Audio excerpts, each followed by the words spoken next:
Señora Adelia, su hija me pidió que le diera estos medicamentos para que usted los tome antes de firmar unos papeles importantes. Dice que la van a ayudar a relajarse. Rita del Valle me jaló del brazo con una fuerza que no esperaba de alguien tan joven. Sus ojos brillaban con esa urgencia de quien tiene información que puede cambiarle la vida a alguien.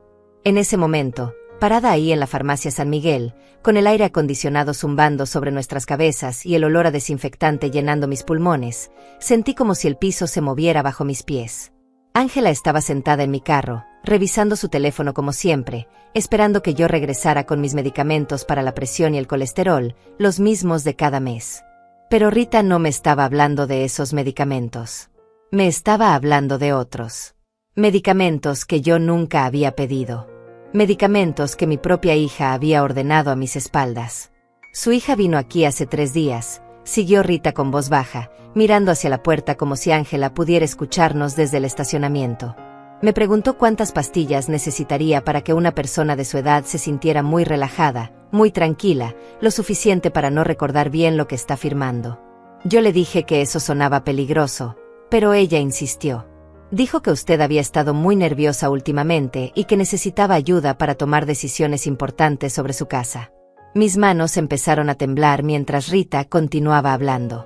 No era el temblor de mis 70 años. Era el temblor de quien acaba de descubrir que la persona en quien más confiaba en el mundo estaba planeando drogarla. Ángela había estado tan cariñosa últimamente, tan atenta, tan preocupada por mi bienestar. Hace 2 semanas me había dicho que había encontrado un excelente abogado que podría ayudarme a organizar mejor mis papeles, que era importante tener todo en orden a mi edad. Había insistido tanto en que fuéramos juntas a verlo, que había sido muy difícil encontrar una cita, que era una oportunidad única. Yo había pensado que era maravilloso tener una hija tan responsable, tan preocupada por mi futuro. Ahora entendía que era mi futuro lo que le preocupaba, pero no de la manera que yo había imaginado.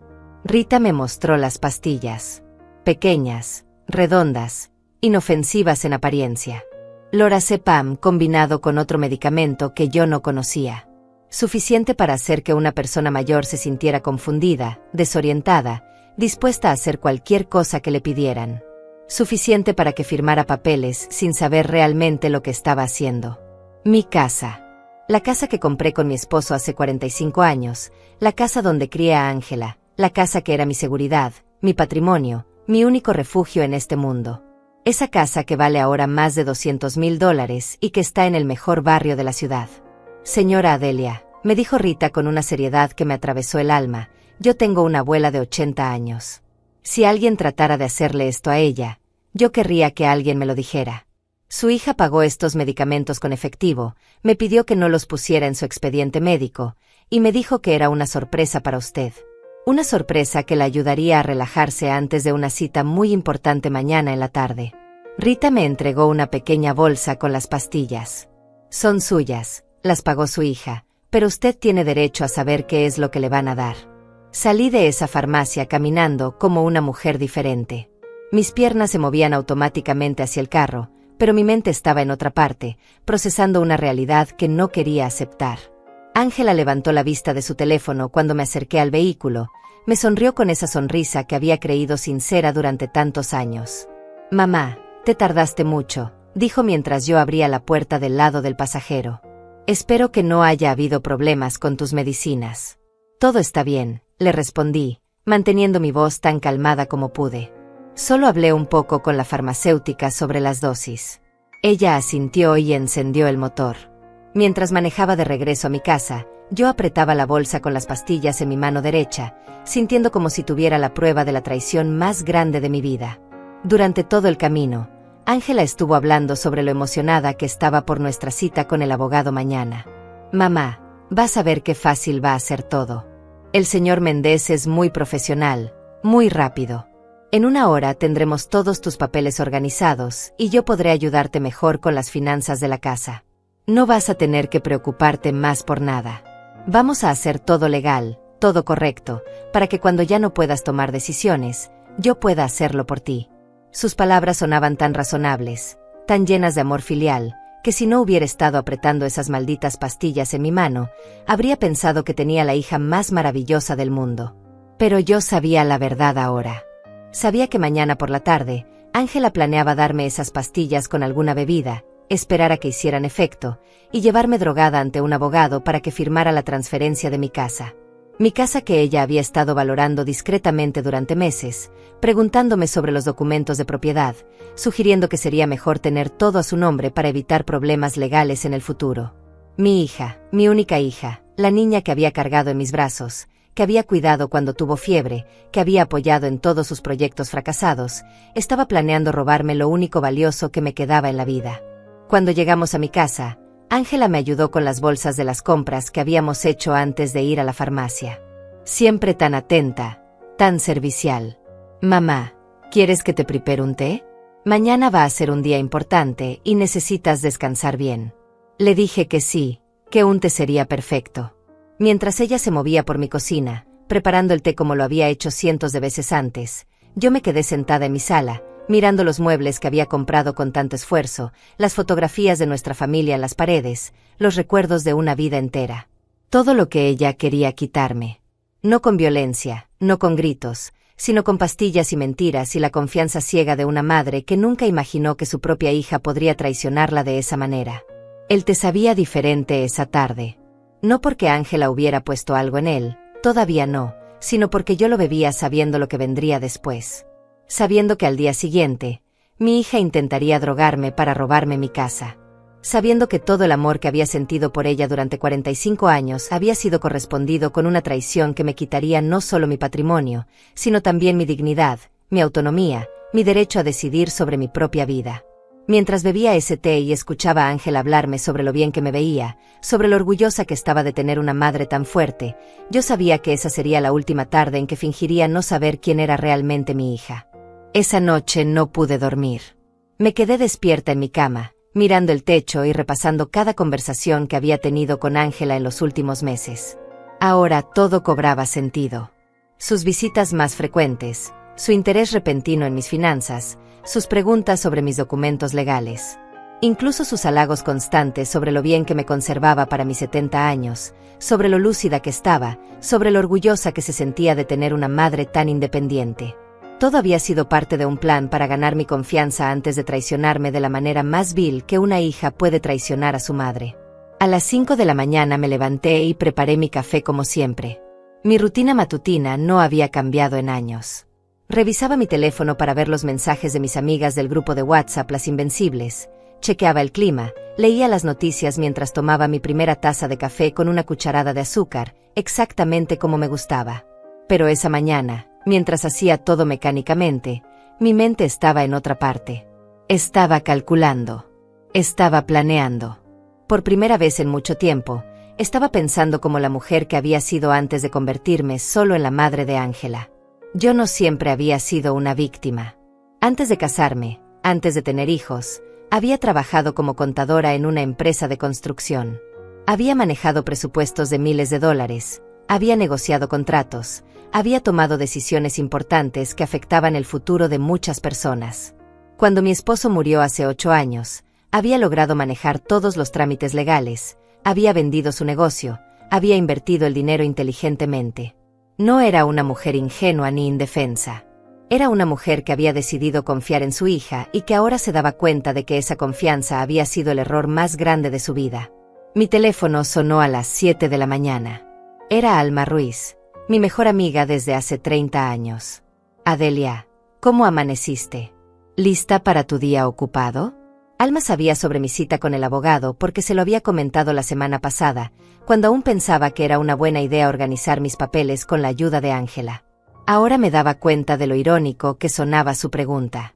Sí, Alma, muy lista, le respondí, y por primera vez en meses, era completamente cierto. Después de colgar con Alma, fui a mi habitación y abrí el cajón donde guardaba mis documentos importantes. Mi acta de nacimiento, mi certificado de matrimonio, el acta de defunción de mi esposo, las escrituras de mi casa, mis pólizas de seguro, mis estados de cuenta bancarios. Todo estaba ahí, organizado en carpetas que yo misma había preparado años atrás. Revisé cada documento, especialmente las escrituras de mi casa. La propiedad estaba únicamente a mi nombre desde que murió mi esposo. Para transferirla, necesitaría mi firma en presencia de un notario, con 2 testigos, y con mi identificación oficial. No era algo que se pudiera hacer de manera informal o rápida. Entonces me di cuenta de algo que me heló la sangre. Ángela había sido muy específica sobre los detalles de nuestra cita con el abogado. Había insistido en que fuéramos en la tarde, después del almuerzo, cuando yo estaría más relajada. Había sugerido que almorzáramos juntas antes de ir, en mi casa, algo ligero que no me hiciera sentir pesada.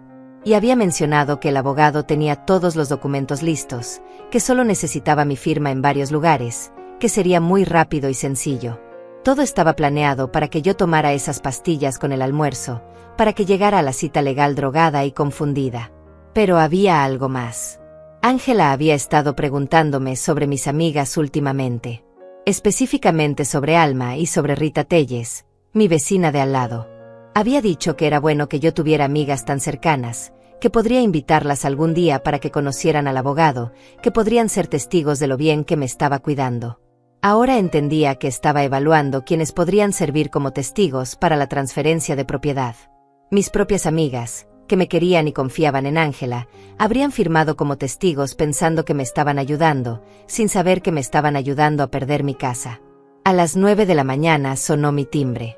Era Ángela, llegando temprano como siempre, con su sonrisa brillante y sus planes perfectamente organizados. Mamá, traje ingredientes para hacerte tu sopa de pollo favorita para el almuerzo. Quiero que estés bien alimentada antes de nuestra cita importante. También traje esas galletas de avena que tanto te gustan, las que compro en la panadería cerca de mi trabajo. Mientras hablaba, descargaba bolsas del supermercado, moviéndose por mi cocina como si fuera su propia casa. Lo cual, me di cuenta con amargura, era exactamente lo que ella esperaba que fuera muy pronto. Observé cada movimiento de Ángela esa mañana con ojos diferentes. La manera en que revisaba mi correo sin preguntarme, como si tuviera derecho a hacerlo. La forma en que respondía el teléfono de mi casa cuando sonaba, presentándose como la hija que se hacía cargo de todo. La manera en que había reorganizado algunos de mis muebles durante sus visitas recientes, diciendo que así se veía más moderno, más actualizado, como si ya estuviera preparando mi casa para venderla. Cada gesto, cada palabra, cada sonrisa falsa era parte del mismo plan que culminaría esa tarde con mi firma drogada en documentos que me dejarían sin nada. Mientras Ángela cocinaba, yo me senté en mi sala y fingí ver televisión. Pero en realidad estaba observándola, estudiándola, tratando de entender cuándo exactamente mi hija se había convertido en una extraña dispuesta a robarme todo lo que tenía. ¿Había sido siempre así y yo había sido demasiado ciega para verlo? ¿O había cambiado gradualmente, corrompida por las deudas que sabía que tenía, por el estilo de vida que no podía mantener con su trabajo de medio tiempo en una tienda de ropa? Recordé todas las veces que le había prestado dinero en los últimos años. $500 para arreglar su carro. $1,000 cuando perdió su trabajo anterior. $300 para su depósito de renta cuando se mudó a su apartamento actual. Siempre con la promesa de que me pagaría pronto, siempre con lágrimas de gratitud, siempre diciéndome que yo era la mejor madre del mundo. Nunca me había devuelto ni un centavo. Y ahora me daba cuenta de que nunca había tenido la intención de hacerlo. Ese dinero había sido solo el aperitivo. Mi casa era el plato principal. La sopa olía deliciosa. Ángela siempre había sido buena cocinera. Había aprendido de mí cuando era pequeña. Mamá, está casi lista. ¿Por qué no te sientas en la mesa? Voy a servir 2 platos grandes para que tengamos energía para nuestra tarde importante. Mientras ponía la mesa, cantaba una canción que yo le había enseñado cuando tenía 10 años. La misma canción que cantábamos juntas cuando cocinábamos los domingos por la mañana, cuando ella era mi niña dulce y yo era su heroína. Ahora esa canción sonaba como una burla cruel del pasado que habíamos compartido. Me senté a la mesa y observé cómo Ángela servía la sopa. 2 platos idénticos, 2 vasos de agua, 2 servilletas dobladas con cuidado. Todo perfecto, todo normal, excepto por el pequeño detalle de que ella sabía exactamente cuándo agregar las pastillas que cambiarían mi vida para siempre. No lo haría ahora, durante el almuerzo visible. Lo haría después, cuando preparara alguna bebida especial, algún té digestivo, algo que yo tomaría sin sospechar mientras nos preparábamos para salir hacia la oficina del abogado. Comimos en silencio durante algunos minutos. La sopa estaba realmente deliciosa, preparada con amor aparente y veneno oculto. Ángela hablaba sobre el clima, sobre sus planes para la próxima semana, sobre lo contenta que estaba de poder pasar más tiempo conmigo ahora que había organizado mejor su horario de trabajo. Todo sonaba tan normal, tan familiar, tan lleno del cariño que yo había creído real durante todos estos años. Pero ahora cada palabra era como un cuchillo que me recordaba cuán ciega había sido, cuán fácil había sido engañarme con sonrisas y palabras dulces. Después del almuerzo, Ángela insistió en lavar los platos mientras yo descansaba un poco antes de nuestra cita. Mamá, recuéstate en tu cama un ratito. La cita es a las 3, así que tenemos tiempo. Yo voy a limpiar aquí y después te preparo un té relajante para que llegues tranquila con el abogado. Ahí estaba. La invitación a mi propia destrucción, servida con la misma dulzura con que me había servido la sopa. Me fui a mi habitación como Ángela me había sugerido, pero no para descansar. Me senté en mi cama y comencé a recordar todas las señales que había ignorado durante los últimos meses. Las llamadas telefónicas que Ángela cortaba abruptamente cuando yo entraba a la habitación. Las veces que había encontrado papeles sobre mi mesa que yo no recordaba haber puesto ahí. Sus preguntas constantes sobre mis contraseñas bancarias, diciéndome que era importante que alguien las supiera en caso de emergencia. Su insistencia en acompañarme al banco cuando fui a renovar mi tarjeta de débito, quedándose tan cerca que pudo ver cuando ingresé mi nuevo código. Pensé en la vez que la encontré revisando mi joyero, diciéndome que solo estaba admirando las piezas que le había heredado mi madre. En ese momento me había parecido dulce que quisiera conocer la historia de cada collar, cada anillo. Ahora me daba cuenta de que estaba calculando valores, haciendo inventario de todo lo que pronto sería suyo. Mi collar de perlas que había pertenecido a mi abuela, valuado en más de $3,000. Mi anillo de compromiso, que mi esposo había comprado con el primer dinero que ganó en su propio negocio.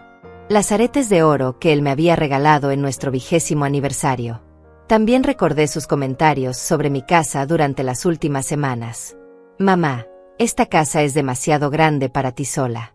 Sería más práctico si vivieras en un apartamento pequeño, más fácil de mantener.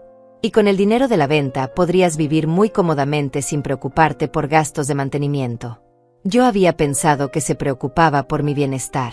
Ahora entendía que se preocupaba por acelerar el proceso de convertir mi propiedad en efectivo que ella pudiera controlar.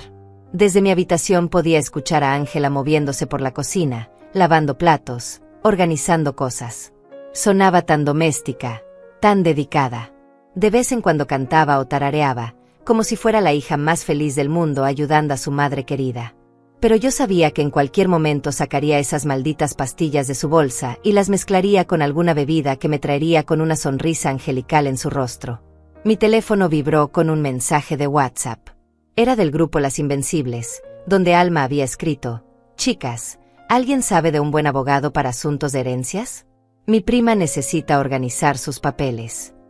Varias de mis amigas respondieron con recomendaciones, números de teléfono, experiencias personales. Mujeres como yo, en sus 60 y 70 años, todas preocupadas por dejar sus asuntos en orden para sus hijos. Todas confiando en que sus familias las cuidarían y protegerían. Todas vulnerables al mismo tipo de traición que yo estaba a punto de sufrir. Respondí al grupo: tengan mucho cuidado al elegir abogado. Asegúrense de que sea alguien recomendado por ustedes mismas, no por sus hijos.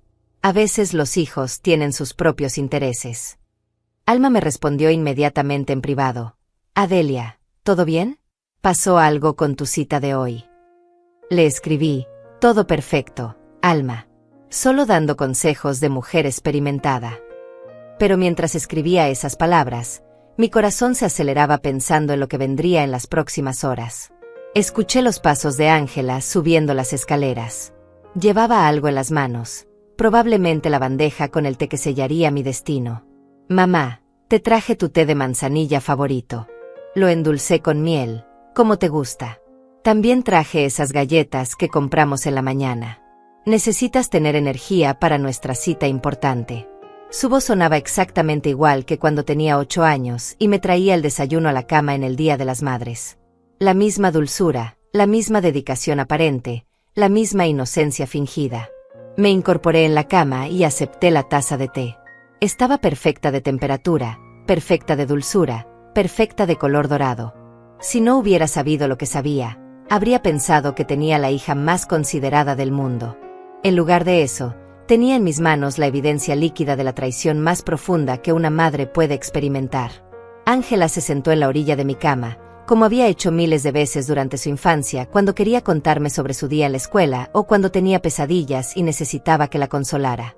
Mamá, ¿estás nerviosa por la cita con el abogado? Es normal sentirse así cuando uno va a tomar decisiones importantes. Pero vas a ver qué tranquila te sientes después de tomar tu té. El señor Méndez me aseguró que todo va a ser muy rápido y sencillo. En una hora tendremos todos los papeles firmados y yo voy a poder cuidarte mucho mejor. Sus palabras eran como miel envenenada, dulces en la superficie pero mortales en el fondo. Cada frase estaba calculada para tranquilizarme, para hacerme sentir que estaba en buenas manos, para convencerme de que beber ese té era lo más natural del mundo. Fingí tomar un sorbo del té y lo mantuve en mi boca sin tragarlo. Ángela me observaba con atención, esperando ver las primeras señales de que las pastillas estaban haciendo efecto. Mamá, ¿cómo te sientes? ¿Te está gustando el té? Lo preparé con mucho cariño, pensando en lo orgullosa que estoy de ti por tomar decisiones tan maduras sobre tu futuro. Escupí discretamente el té en mi servilleta cuando ella miró hacia la ventana. Delicioso. Mija. Me está relajando mucho. Gracias por cuidarme tan bien. Ángela sonrió con satisfacción. Su plan estaba funcionando perfectamente. O eso creía ella. En unos minutos más, esperaría ver que yo comenzara a sentirme somnolienta, confundida, más dócil de lo normal. Entonces me ayudaría a vestirme para la cita, me llevaría en su carro hasta la oficina del abogado, y me presentaría como la madre responsable que había decidido transferir su propiedad a su hija para evitar complicaciones futuras. Yo firmaría los papeles sin entender completamente lo que estaba haciendo, y cuando el efecto de las drogas pasara, ya sería demasiado tarde. Pero yo no iba a permitir que eso pasara. Por primera vez en meses, me sentía completamente despierta, completamente alerta, completamente en control. Ángela había cometido el error de subestimarme. Había pensado que 70 años significaban fragilidad mental. Había creído que amor de madre significaba estupidez ciega. Había asumido que yo era demasiado ingenua o demasiado senil para descubrir su plan. Se había equivocado en todo. Mija, voy al baño un momentito antes de que salgamos. Él te me está dando un poquito de sueño, pero supongo que eso es bueno para estar relajada en la cita. Ángela prácticamente brillaba de satisfacción. Perfecto. Mamá, tómate tu tiempo. Yo voy a preparar tu bolsa con todos los documentos que vas a necesitar. Cuando salgas del baño, ya estaremos listas para irnos. En el baño, me miré en el espejo. La mujer que me devolvía la mirada ya no era la madre ingenua que había entrado a esa casa en la mañana. Era una mujer que había descubierto una traición y que estaba lista para defenderse. Una mujer que había sido subestimada por su propia hija y que estaba a punto de demostrarle cuán equivocada había estado. Una mujer que había decidido que ya era hora de dejar de ser víctima y empezar a ser sobreviviente. Cuando salí del baño, Ángela tenía mi bolsa lista junto a la puerta y las llaves del carro en su mano. Mamá, te ves un poco pálida. ¿Te sientes bien? Tal vez el té te relajó demasiado. No te preocupes, es normal. Cuando lleguemos con el abogado ya te vas a sentir mejor. Le dije que sí, que me sentía un poco mareada pero que estaba bien para ir a la cita. Su sonrisa se hizo más amplia. Había mordido el anzuelo perfectamente. O eso pensaba ella. Durante el viaje en el carro, Ángela manejaba más despacio de lo normal, observándome constantemente por el espejo retrovisor. Mamá, ¿quieres que abramos un poco la ventana? El aire fresco te va a hacer bien. Deja que yo me encargue de todo en la oficina. Tú solo tienes que firmar donde el abogado te indique. Son muchos papeles, pero no te preocupes por leerlos todos. Yo ya los revisé y todo está perfecto. Sus palabras me confirmaron que efectivamente esperaba llevarme drogada y confundida ante el notario. La oficina del abogado estaba en un edificio comercial que yo no conocía, en una parte de la ciudad donde nunca había tenido que ir. Mientras subíamos en el elevador, Ángela me sostenía del brazo como si realmente necesitara apoyo. Actué un poco temblorosa, un poco insegura, como si las drogas que no había tomado estuvieran haciendo efecto. Mija, me siento rara. Como si todo fuera más lento. Ángela me apretó el brazo con fingida preocupación. No te preocupes, mamá. Es solo que estás relajada. Eso es bueno para tomar decisiones importantes. Antonio Méndez resultó ser exactamente lo que había imaginado, un hombre de unos 40 años, vestido con traje barato, con una oficina pequeña llena de archiveros metálicos y diplomas de universidades que no reconocí. Me saludó con demasiada familiaridad, como si ya me conociera, lo cual significaba que Ángela había hablado mucho conmigo antes de que nos conociéramos. Señora Gómez, qué gusto conocerla finalmente. Su hija me ha contado tantas cosas buenas de usted. Vamos a hacer todo muy rápido para que no se canse. Ángela se sentó a mi lado y puso su mano sobre la mía. Antonio extendió varios documentos sobre su escritorio. Eran exactamente lo que había temido: formularios de transferencia de propiedad, documentos de cesión de derechos, papeles que convertirían a Ángela en la única dueña de mi casa. El abogado comenzó a explicar cada documento con esa velocidad profesional que usan cuando no quieren que entiendan realmente lo que están firmando. Como puede ver, señora Gómez, estos documentos simplemente formalizan lo que usted ya decidió hacer: transferir la propiedad a su hija para evitar complicaciones legales futuras. Fingí estar confundida, somnolienta, como si las drogas me impidieran concentrarme completamente. ¿Pero esto significa que la casa ya no va a ser mía? Ángela me apretó la mano más fuerte. Mamá, ya hablamos de esto. La casa va a seguir siendo tuya, solo que va a estar a mi nombre para protegerla. Tú vas a vivir ahí siempre, pero yo voy a poder ayudarte con todos los trámites legales. Es por tu propio bien. Antonio asintió con esa sonrisa profesional que no llegaba a sus ojos. Exactamente, señora. Es una decisión muy inteligente. Tomé el bolígrafo que me ofrecían y lo sostuve temblorosamente sobre el primer documento. Ángela y el abogado intercambiaron una mirada de satisfacción. Todo estaba saliendo exactamente como lo habían planeado. La vieja confundida estaba a punto de firmar su patrimonio, droguizada y manipulada por su propia hija. Pero entonces hice algo que no esperaban. Dejé caer el bolígrafo y me llevé las manos a la cabeza. No puedo. Me siento muy mal. Creo que necesito ir al hospital. Ángela se puso inmediatamente nerviosa. Mamá, ¿estás bien? Solo estás un poco cansada. Firma los papeles y después descansas. Antonio también comenzó a mostrar impaciencia. Señora Gómez, entiendo que se sienta abrumada, pero son decisiones que debe tomar. Sus papeles están en orden, solo necesita firmar. Pero yo seguí fingiendo estar mal, sosteniéndome la cabeza, actuando como si fuera a desmayarme. Necesito agua. Me siento mareada. Algo está mal. Antonio se levantó para traerme agua, y en ese momento aproveché para activar discretamente la grabadora de mi teléfono. Cuando regresó con el vaso, bebí lentamente y seguí quejándome de que me sentía extraña, diferente, como si hubiera tomado algo que me hiciera daño. Ángela comenzó a ponerse más nerviosa. Mamá, no has tomado nada malo. Solo el té que yo te preparé con tanto cariño. Las pastillas que puse en tu té eran solo para ayudarte a relajarte para esta cita tan importante. Ahí estaba.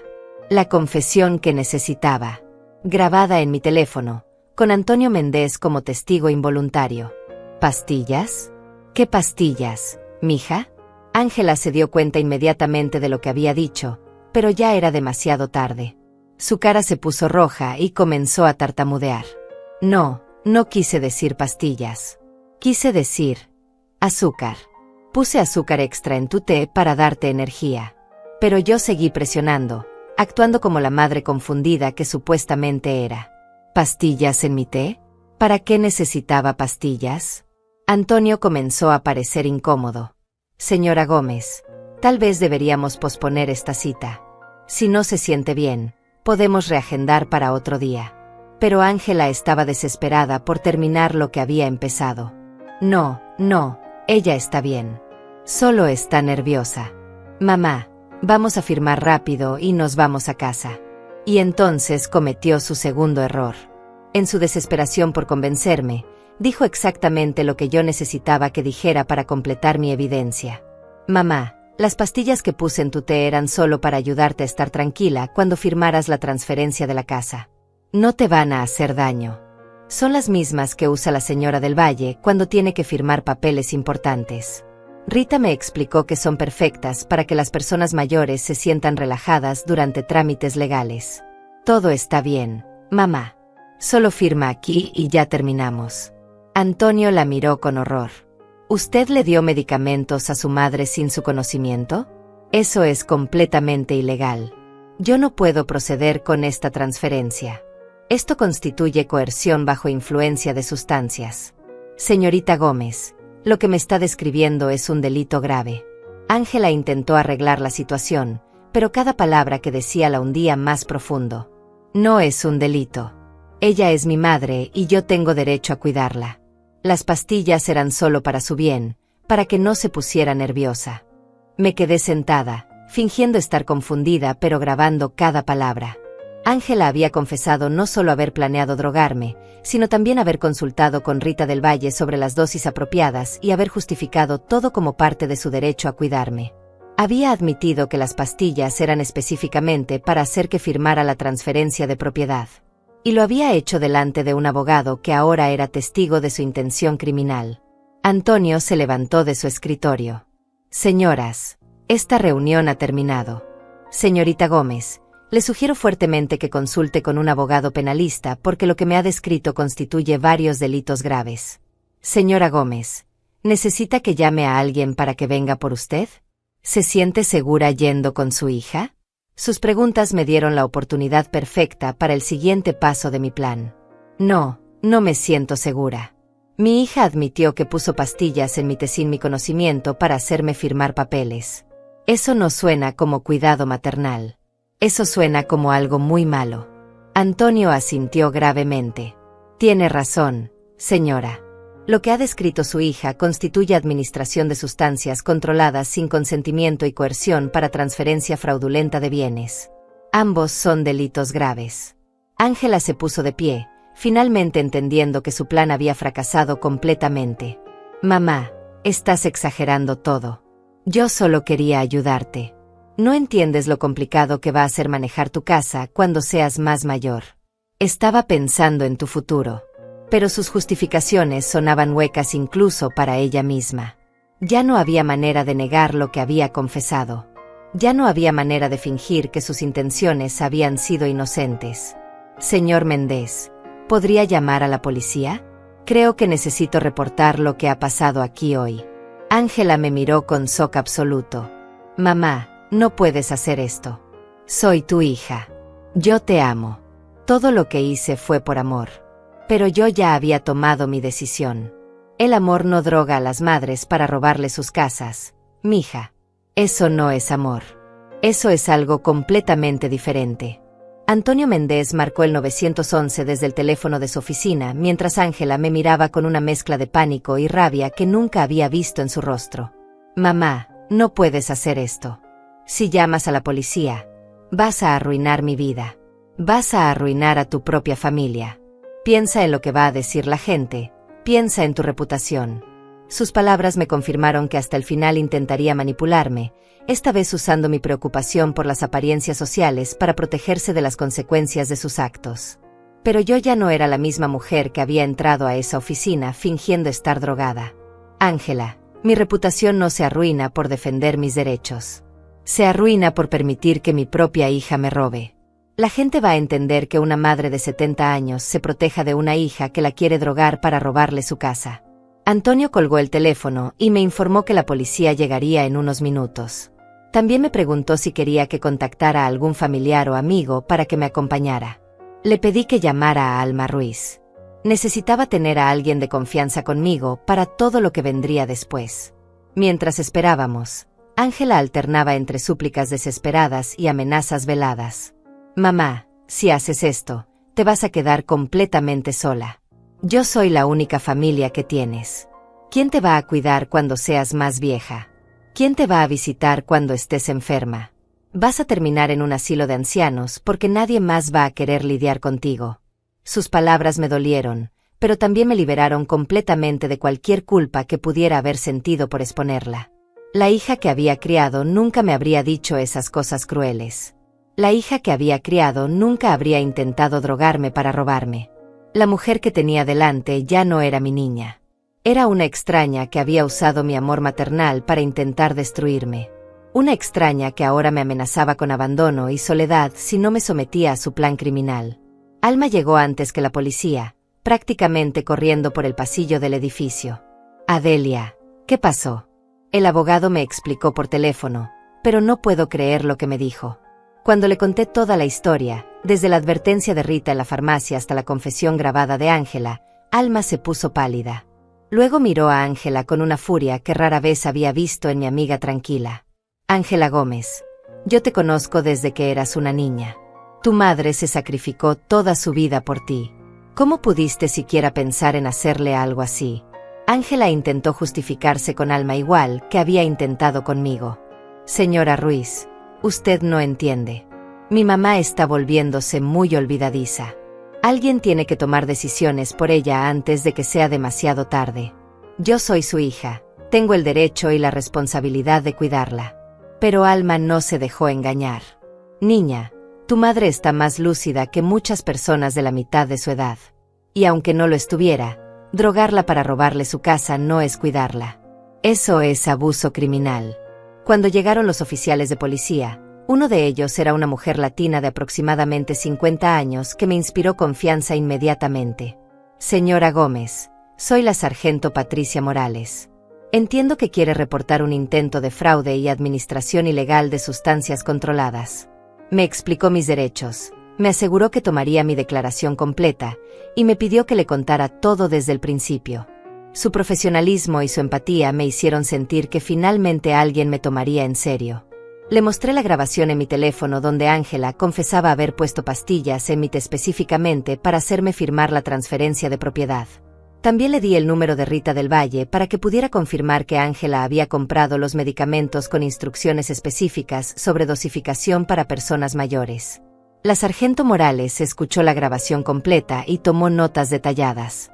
Señora Gómez, esto constituye evidencia clara de intento de fraude, administración ilegal de sustancias controladas y posiblemente conspiración para cometer abuso financiero de adultos mayores. Antonio Méndez también dio su declaración, confirmando que Ángela había admitido abiertamente haber drogado mi té y que el propósito específico era hacer que yo firmara documentos de transferencia de propiedad. Explicó que había cancelado inmediatamente el proceso cuando se dio cuenta de la coerción, y que estaba dispuesto a testificar sobre todo lo que había presenciado en su oficina. Ángela fue arrestada formalmente en la oficina del abogado. Mientras le ponían las esposas, me miró con lágrimas en los ojos. Mamá, por favor. Soy tu hija. No puedes hacer esto. Perdóname. Podemos arreglar todo. Yo te amo. Sus palabras ya no tenían poder sobre mí. El amor no intenta drogar y robar. Ángela, lo que tú sientes por mí no es amor. Es codicia. Es desprecio. Es la creencia de que puedes disponer de mi vida y mi patrimonio como si fueran tuyos. La sargento Morales me explicó que Ángela enfrentaría múltiples cargos graves. Administración ilegal de sustancias controladas, que era un delito grave con posible sentencia de prisión. Intento de fraude, especialmente grave porque involucraba abuso de una persona mayor. Conspiración para cometer transferencia fraudulenta de bienes. Y posiblemente otros cargos dependiendo de lo que revelara la investigación completa. Me aseguró que el distrito fiscal tomaría el caso muy seriamente porque el abuso financiero de adultos mayores era una prioridad en su jurisdicción. Alma me llevó a casa después de terminar con todas las declaraciones policiales. Durante el viaje, ninguna de las dos dijimos mucho. Yo estaba procesando el hecho de que había expuesto y arrestado a mi propia hija. Alma probablemente estaba procesando el hecho de que la niña que había visto crecer había intentado algo tan vil contra su propia madre. Cuando llegamos a mi casa, me ayudó a sentarme en mi sala y me preparó un té real, sin drogas, sin mentiras, solo el cariño genuino de una amistad de 30 años. Adelia, ¿estás segura de que hiciste lo correcto? No me estoy arrepintiendo, pero necesito que me digas que estás en paz con tu decisión. La miré a los ojos y por primera vez en meses me sentí completamente clara sobre algo. Alma, por primera vez en mucho tiempo, hice algo para protegerme a mí misma en lugar de proteger los sentimientos de alguien más. Ángela tomó sus decisiones cuando planeó drogarme y robarme. Yo solo tomé las mías cuando decidí no permitir que lo hiciera. Esa noche, sola en mi casa, revisé todo lo que había pasado. Mi hija estaba en la cárcel, arrestada por intentar drogarme y robarme mi casa. Tendría que enfrentar cargos criminales, posible tiempo de prisión, y el escándalo público de haber abusado de su propia madre mayor. Su vida, tal como la conocía, había terminado.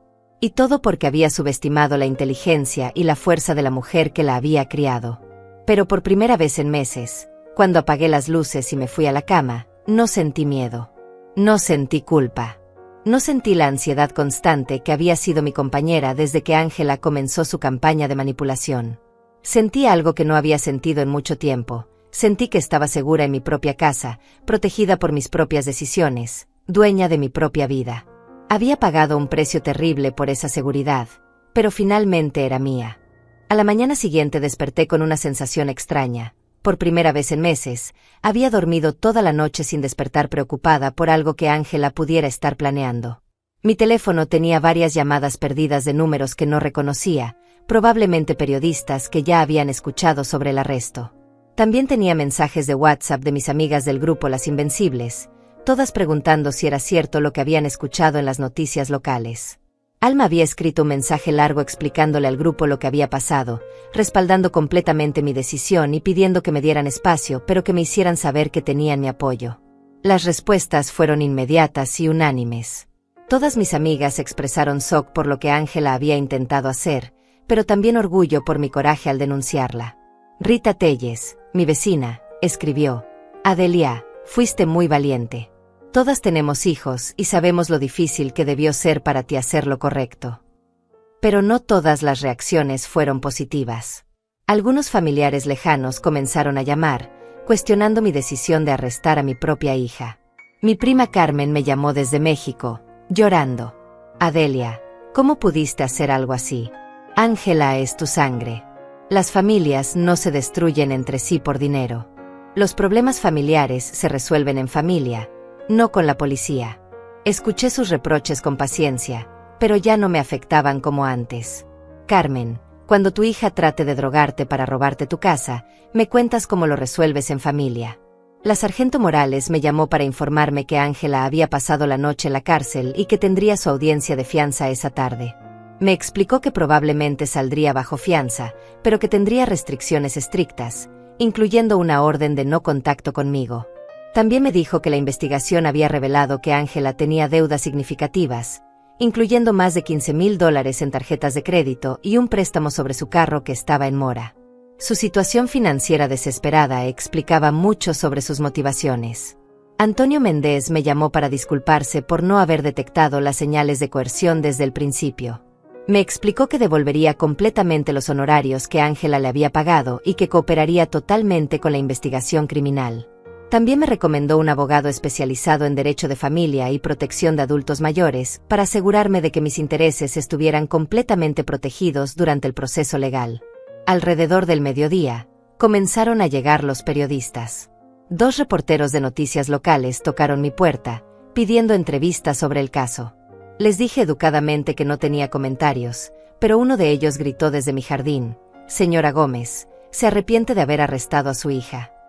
Su pregunta me molestó tanto que abrí la puerta y le respondí directamente: «No me arrepiento de protegerme de alguien que intentó drogarme para robarme mi casa. El hecho de que esa persona sea mi hija hace el crimen más grave, no menos grave». Rita del Valle vino a visitarme esa tarde, trayendo soup de pollo casera y disculpándose repetidamente por haber vendido las pastillas a Ángela. «Señora Adelia, me siento terrible. Debí haber llamado a la policía inmediatamente cuando su hija me pidió esos medicamentos. Pero ella sonaba tan convincente, diciendo que usted estaba muy nerviosa y que solo quería ayudarla a relajarse. Le aseguré que había hecho exactamente lo correcto al advertirme, y que sin su valor para decirme la verdad, Ángela habría logrado su plan. Esa tarde, Alma me acompañó al banco para asegurarme de que todas mis cuentas estuvieran protegidas. Cambié todas mis contraseñas, agregué autenticación de 2 factores a todos mis accesos, y establecí alertas para cualquier transacción superior a $100. También hablé con el gerente del banco sobre el intento de fraude, y él me aseguró que pondrían banderas rojas en todas mis cuentas para prevenir cualquier actividad sospechosa. Mientras estábamos en el banco, mi teléfono sonó. Era un número que no reconocía, pero decidí contestar. Era Ángela, llamando desde la cárcel. «Mamá, por favor, necesito que retires los cargos. Cometí un error, pero puedo compensarte. Puedo conseguir el dinero para pagarte todo lo que me has prestado a lo largo de los años. Podemos arreglar esto sin abogados ni cortes. Su voz sonaba desesperada, quebrada, completamente diferente a la confianza manipuladora que había usado durante meses. Ángela, ya no hay nada que arreglar entre nosotras. Tú tomaste tus decisiones cuando planeaste drogarme. Yo tomé las mías cuando decidí protegerme. Los cargos criminales no son míos para retirar. Son del Estado, porque lo que hiciste no fue solo un crimen contra mí. Fue un crimen contra todas las madres mayores que confían en sus hijos. Ella comenzó a llorar, pero yo ya no sentía la compulsión automática de consolarla que había sentido toda su vida. Mamá, si no retiras los cargos, voy a ir a prisión. Mi vida va a estar arruinada para siempre. Nunca voy a conseguir un trabajo decente. Nunca voy a poder alquilar un apartamento. Vas a destruir completamente mi futuro. Sus palabras eran las mismas tácticas de manipulación emocional que había usado durante años, pero esta vez no funcionaron. Ángela, tú destruiste tu futuro cuando decidiste que drogar a tu madre era una opción aceptable. Yo solo me negué a ser cómplice de mi propia victimización. Después de colgar, Alma me preguntó si me sentía bien con mi decisión de no ayudar a Ángela a evitar las consecuencias de sus actos. Alma, durante 45 años he rescatado a Ángela de las consecuencias de sus malas decisiones. Le presté dinero que nunca me devolvió. Justifiqué sus fracasos. Cubrí sus mentiras. Le di oportunidades que desperdició. Y mi recompensa por toda esa protección fue que intentara drogarme para robarme mi casa. Ya no voy a protegerla de la realidad. Esa noche, después de que Alma se fuera, me senté en mi sala y pensé en todas las cosas que Ángela había dicho sobre mi futuro si no tenía a nadie para cuidarme. Sus amenazas sobre asilos de ancianos, sobre quedarme sola, sobre no tener a nadie cuando fuera más mayor. Me di cuenta de que todas esas amenazas se basaban en la premisa de que yo era incapaz de cuidarme a mí misma, de que necesitaba desesperadamente su presencia en mi vida, sin importar cuán tóxica fuera esa presencia. Pero mirando alrededor de mi casa, viendo mis muebles que había elegido, mis fotografías que había tomado, mis plantas que había cuidado, me di cuenta de que había estado cuidándome muy bien durante años. Tenía amigas que me querían genuinamente. Tenía una casa que había mantenido en perfecto estado. Tenía finanzas estables que había manejado responsablemente. Tenía una vida social activa, hobbies que disfrutaba, y una mente clara que había sido capaz de detectar y frustrar un plan criminal complejo. No necesitaba a Ángela para sobrevivir. La había necesitado para sentirme completa como madre, para sentir que había cumplido exitosamente mi rol maternal. Pero ese rol había terminado hace mucho tiempo, y aferrarme a él me había hecho vulnerable a su manipulación. Ahora, por primera vez en décadas, era simplemente Adelia Gómez, no la madre de Ángela, no la viuda de alguien, sino una mujer completa y capaz que había tomado el control de su propia vida. Antes de irme a dormir, escribí en mi diario personal por primera vez en años. Hoy aprendí que protegerme a mí misma no es egoísmo. Es supervivencia. Y que el amor verdadero nunca requiere que una persona se sacrifique completamente por otra. Ángela confundió mi amor con debilidad, y mi generosidad con estupidez. Esa confusión le costó todo. Pero me devolvió algo que no sabía que había perdido, mi respeto por mí misma. Los siguientes días trajeron una avalancha de intentos desesperados de Ángela por revertir las consecuencias de sus actos. A pesar de la orden de no contacto, encontró maneras de llegar hasta mí a través de terceros. Su primera estrategia fue usar a sus pocas amigas restantes como intermediarias. Jessica, una compañera de trabajo, me llamó llorando. Señora Gómez, Ángela está destrozada. Dice que usted malentendió todo, que ella solo quería ayudarla y que nunca tuvo intenciones maliciosas. Me rogó que reconsiderara mi posición, que pensara en el futuro de Ángela, que recordara todos los momentos felices que habíamos compartido como familia. Le expliqué a Jessica pacientemente que no había malentendido nada. Ángela había confesado abiertamente, delante de un abogado y grabado en mi teléfono, que había puesto pastillas en mi té específicamente para hacerme firmar documentos de transferencia de propiedad. No había ambigüedad ni malentendido posible. Jessica insistió que debía haber otra explicación, que la Ángela que ella conocía nunca haría algo así. Le dije que tal vez no conocía a Ángela tan bien como pensaba, o que tal vez Ángela era muy buena actriz.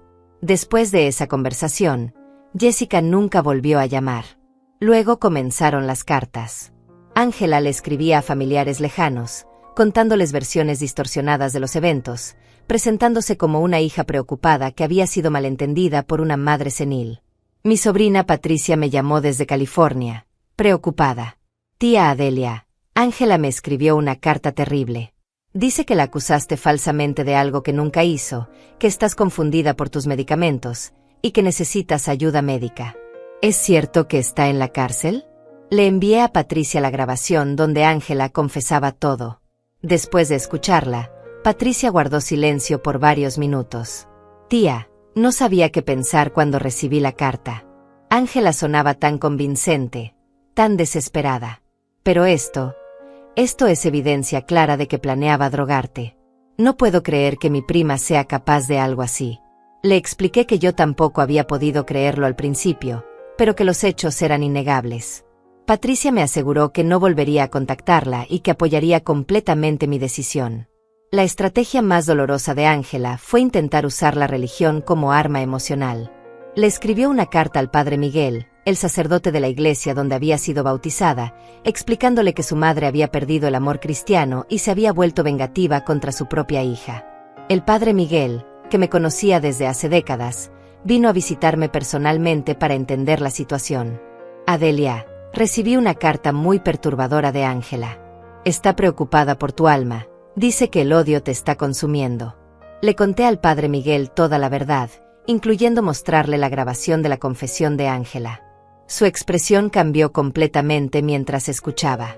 Hija mía, lo que Ángela intentó hacer no tiene justificación cristiana posible. Honrar a tu madre no significa permitir que te abuse financieramente. Protegerte del daño, incluso cuando viene de un hijo, no es falta de amor. Es amor propio, que también es un regalo de Dios. Me aseguró que no había nada anticristiano en mis acciones y que oraría porque Ángela encontrara el verdadero arrepentimiento. Entonces Ángela escaló a tácticas aún más manipuladoras. Convenció a una organización de caridad local de que su madre mayor había sido confundida por medicamentos y había acusado falsamente a su hija dedicada. La directora de la organización, señora López, me visitó con una trabajadora social, expresando preocupación por mi bienestar mental y ofreciendo servicios de evaluación cognitiva. Pensaron que estaban rescatando a una anciana confundida de sus propias decisiones irracionales. Les mostré todos los documentos legales, la grabación de la confesión de Ángela, los reportes policiales y las declaraciones del abogado Antonio Méndez.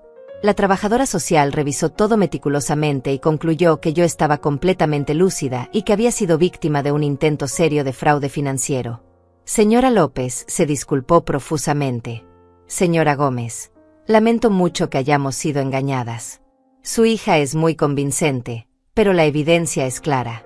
Lo que intentó hacer es exactamente el tipo de abuso que tratamos de prevenir.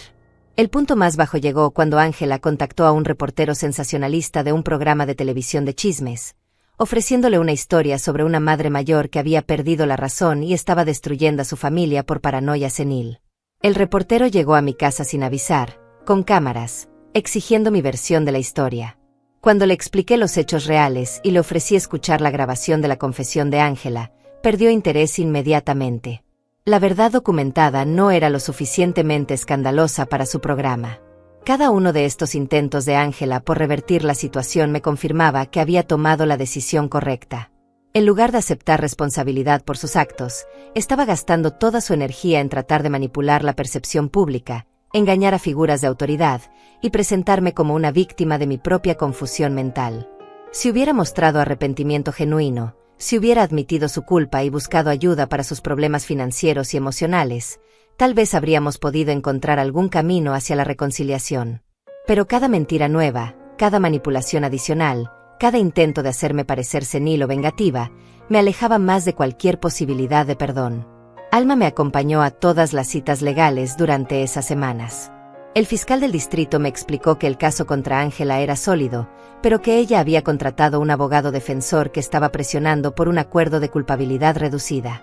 Quieren que Ángela admita culpabilidad en cargos menores a cambio de libertad condicional y restitución financiera. Pero la decisión final sobre aceptar el acuerdo es mía como víctima principal. Le dije al fiscal que necesitaba tiempo para considerar la propuesta. Parte de mí quería que Ángela enfrentara las consecuencias completas de sus actos, incluido tiempo de prisión. Pero otra parte de mí estaba cansada de todo el proceso legal y quería simplemente seguir adelante con mi vida. Alma me aconsejó que tomara la decisión que me diera más paz a largo plazo, sin preocuparme por lo que otros podrían pensar. Durante una de nuestras caminatas matutinas por el parque, Alma me hizo una pregunta que me puso a reflexionar profundamente. Adelia, ¿qué es lo que realmente quieres que resulte de todo esto? ¿Quieres castigo? ¿Quieres justicia? ¿Quieres protección? ¿O quieres paz? Su pregunta me hizo darme cuenta de que lo que más quería era asegurarme de que Ángela nunca pudiera intentar algo similar conmigo otra vez, y que otras madres mayores estuvieran advertidas sobre este tipo de abuso familiar. Esa noche decidí que aceptaría el acuerdo de culpabilidad bajo ciertas condiciones. Ángela tendría que admitir públicamente su culpabilidad, completar un programa de rehabilitación para problemas financieros, hacer servicio comunitario educando sobre abuso de adultos mayores, y mantener la orden de no contacto durante al menos 5 años. Si cumplía con todos estos términos, evitaría tiempo de prisión pero tendría antecedentes criminales permanentes.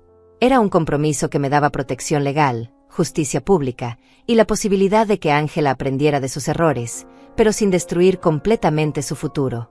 Sin embargo, también dejaba claro que nuestra relación madre-hija había terminado definitivamente. No por venganza, sino por supervivencia. Había aprendido que algunas traiciones son tan profundas que el perdón, aunque posible, no significa reconciliación. El día de la audiencia de sentencia llegó más rápido de lo que esperaba. Ángela aceptó el acuerdo de culpabilidad que habíamos negociado, pero no sin una última exhibición de drama manipulativo. Llegó al juzgado vestida completamente de negro, con los ojos hinchados de llorar, acompañada de su abogado y 2 amigas que actuaban como su sistema de apoyo emocional. Cuando me vio entrar con Alma, intentó acercarse a mí con los brazos extendidos, como si esperara un abrazo de reconciliación. Su abogado la detuvo inmediatamente, recordándole la orden de no contacto que seguía vigente.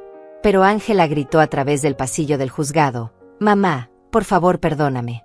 Sé que cometí errores, pero sigues siendo mi madre. No puedes abandonarme así». Su actuación era tan convincente que varias personas en la sala me miraron como si yo fuera la villana de la historia.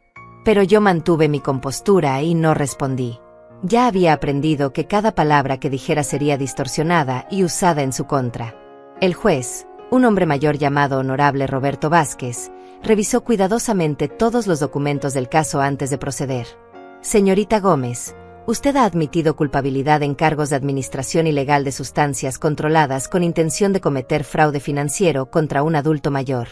Estos son crímenes graves que demuestran una traición profunda de la confianza familiar. ¿Entiende la seriedad de sus actos?». Ángela respondió con voz temblorosa que sí entendía, pero que había actuado por desesperación financiera, no por malicia. El juez no se dejó conmover por sus lágrimas. «Señorita Gómez, la desesperación financiera no justifica drogar a su propia madre para robarle su patrimonio. Su víctima es una mujer de 70 años que confió en usted completamente, y usted traicionó esa confianza de la manera más vil posible. Antes de proceder con la sentencia, me gustaría escuchar una declaración de impacto de la víctima si la señora Adelia Gómez desea hacer una».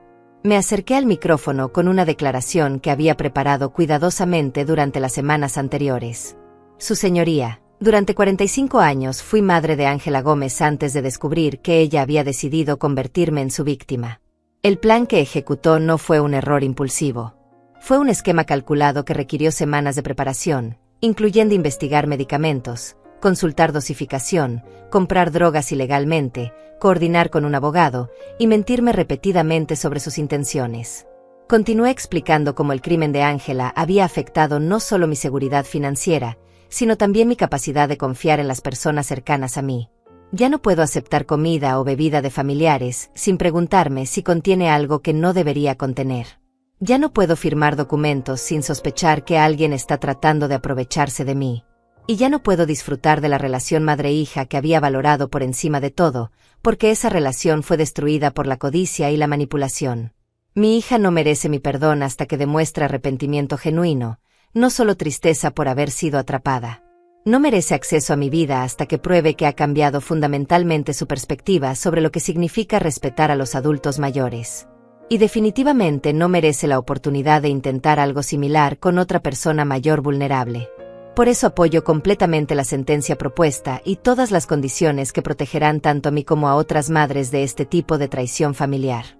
Ángela sollozó audiblemente durante toda mi declaración, pero yo noté que sus lágrimas parecían más enfocadas en generar simpatía del juez que en mostrar remordimiento genuino por el daño que había causado. Cuando terminé de hablar, ella pidió permiso para responder. Su señoría, yo amo a mi madre más que a mi propia vida. Cometí errores terribles por desesperación, pero nunca quise hacerle daño. Solo quería asegurar su futuro y el mío. Espero algún día poder ganarme su perdón y demostrarle que sigo siendo la hija que ella crió con tanto amor. El juez escuchó su súplica sin mostrar emoción particular. Señorita Gómez, el amor no droga a las madres para robarle sus casas. Lo que usted hizo no fue un error de juicio, sino un crimen calculado contra la persona que más confiaba en usted. La sentencia del tribunal refleja tanto la seriedad de sus actos como la esperanza de que pueda rehabilitarse genuinamente. Procedió entonces a formalizar el acuerdo: 3 años de libertad condicional, 500 horas de servicio comunitario educando sobre abuso de adultos mayores, restitución completa de todos los gastos legales que yo había incurrido y participación obligatoria en terapia para problemas financieros y emocionales. Además, la orden de no contacto permanecería vigente durante 5 años, después de los cuales podría ser revisada solo si yo estaba de acuerdo. El juez también ordenó que Ángela no podría trabajar en ningún puesto que involucrara acceso a adultos mayores o manejo de sus finanzas. Sus antecedentes criminales permanentes harían que cualquier empleador futuro supiera exactamente qué tipo de traición era capaz de cometer. Cuando terminó la audiencia, Ángela fue escoltada fuera del juzgado por su abogado y sus amigas. Intentó mirarme una última vez, pero yo mantuve mi vista hacia adelante. Alma me tomó del brazo y caminamos hacia la salida en silencio. Afuera del juzgado, había varios reporteros esperando declaraciones, pero les dijimos que no teníamos comentarios. La justicia había hablado, y eso era suficiente. En el camino a casa, Alma me preguntó cómo me sentía ahora que todo había terminado oficialmente. Alma, me siento como si hubiera cerrado un capítulo de mi vida que necesitaba cerrarse hace mucho tiempo. Durante años permití que Ángela me tratara como un recurso en lugar de como una persona. La dejé tomar decisiones sobre mi vida, controlar mis finanzas parcialmente y manipular mis emociones. Pensé que eso era amor maternal, pero en realidad era codependencia destructiva. Esa tarde, sola en mi casa, revisé todos los documentos legales que marcaban el final del caso. Orden de no contacto firmada por el juez. Sentencia de libertad condicional con condiciones específicas. Requerimiento de restitución por $8,000 en gastos legales. Registro criminal permanente que seguiría a Ángela por el resto de su vida. Todo estaba oficialmente terminado, pero yo sabía que el proceso emocional de recuperación apenas comenzaba. Llamé a Rita del Valle para agradecerle una vez más por haberme advertido sobre el plan de Ángela. Sin su valor para decirme la verdad, yo habría sido drogada exitosamente y habría perdido mi casa. Rita me dijo que había aprendido una lección importante sobre no vender medicamentos sin verificar completamente las intenciones del comprador.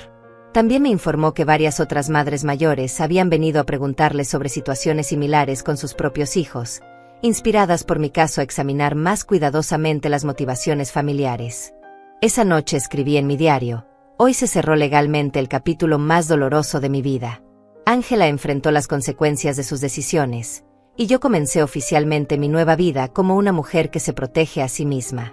No sé si alguna vez podré perdonarla completamente, pero sé que ya no necesito su presencia para sentirme completa. Por primera vez en décadas, soy suficiente para mí misma. Antes de irme a dormir, cambié todas las cerraduras de mi casa. No porque tuviera miedo de que Ángela violara la orden de no contacto, sino porque quería el simbolismo de cerrar físicamente la puerta a esa parte de mi pasado. Mañana comenzaría oficialmente mi nueva vida como Adelia Gómez, no la madre traicionada, sino la mujer sobreviviente que había elegido su propia dignidad por encima de la manipulación familiar. 6 meses después de la sentencia, mi vida había tomado una forma completamente nueva. Desperté una mañana de sábado sin la ansiedad que había sido mi compañera constante durante años. No había nadie manipulando mis decisiones, no había nadie presionándome para firmar papeles, no había nadie fingiendo amor mientras planeaba robarme. Por primera vez en mucho tiempo, mi casa se sentía verdaderamente mía, mis decisiones eran verdaderamente mías, y mi futuro era verdaderamente mío. Alma y yo habíamos desarrollado una rutina de caminatas matutinas que se había convertido en la parte favorita de mi día. Mientras caminábamos por el parque cerca de mi casa, me contaba sobre sus nietos, sus planes de viaje, sus proyectos de jardinería. Conversaciones normales entre amigas, sin drama familiar, sin crisis financieras, sin secretos oscuros. Era refrescante tener relaciones basadas en afecto genuino en lugar de obligación manipulada o culpa heredada. Durante una de nuestras caminatas, Alma me contó que había recibido una llamada de su hija preguntando sobre los detalles de mi situación con Ángela. Adelia, mi hija está preocupada porque su amiga le dijo que los hijos tienen derecho legal a las propiedades de sus padres cuando son mayores. Le expliqué que eso no es cierto, que los padres tienen derecho a disponer de sus bienes como decidan, y que ningún hijo tiene derecho a drogar a su madre para robarle su casa. Me alegró saber que mi historia estaba educando a otras familias sobre límites apropiados. Había comenzado a asistir a un grupo de apoyo para víctimas de abuso financiero familiar en el centro comunitario local. Al principio pensé que no necesitaba terapia grupal, que era lo suficientemente fuerte para procesar todo sola. Pero descubrí que había algo poderoso en escuchar historias similares de otras mujeres mayores que habían sido traicionadas por hijos, nietos o cuidadores en los que confiaban. No estaba sola en mi experiencia, y mi decisión de denunciar a Ángela había inspirado a otras a protegerse también. En el grupo conocí a Elena Vázquez, una mujer de 68 años cuyo hijo había estado robando dinero de su cuenta bancaria durante 2 años antes de que ella lo descubriera. A diferencia de mí, Elena había decidido no presentar cargos criminales, pero había cortado todo contacto financiero con su hijo y había buscado terapia para procesar la traición. Su historia me ayudó a entender que había muchas maneras válidas de responder al abuso familiar, pero que todas requerían poner límites firmes. Mi vida social se había expandido de maneras inesperadas.